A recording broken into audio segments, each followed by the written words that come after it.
In this video, I am going to do treatment for tight hip, pelvis and low back. I usually measure movement of hip joint to evaluate movement of pelvis and low back. Why? Because this complex is all connected. Thus, I think hip movement is good criteria for lumbar and pelvic movement. Let's see, hip flexion, very tight. His hip joint is very tight. Because his hip is tight, his lumbar spine needs to compensate. See, this is very tight.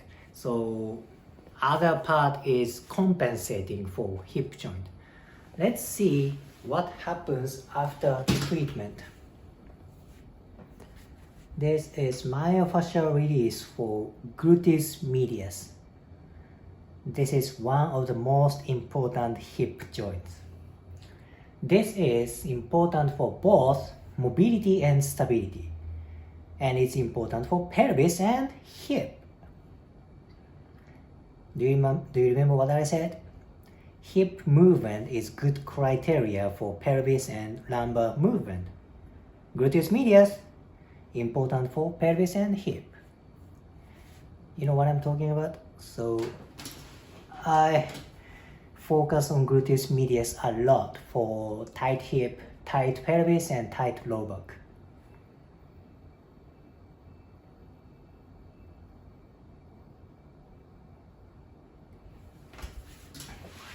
Of course, there are various ways to evaluate pelvic movement and lumbar movement, but I use hip movement for general movement test for pelvis and lumbar spines.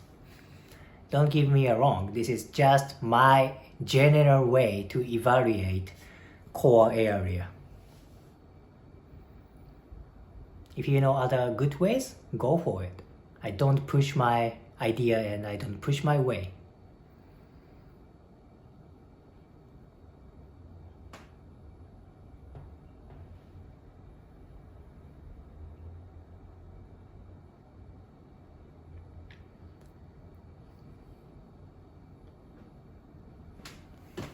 Good.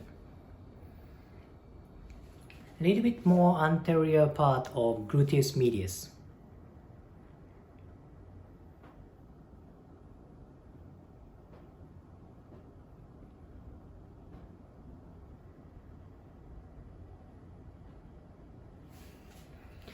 His thigh fascia is very, very tight right here.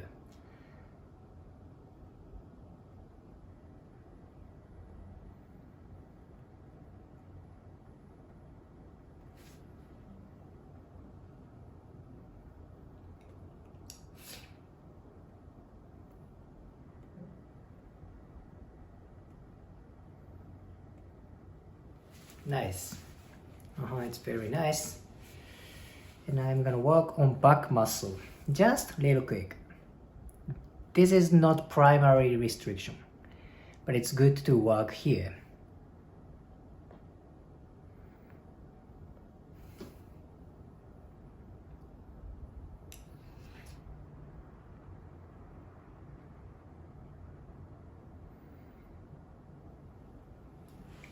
Nice.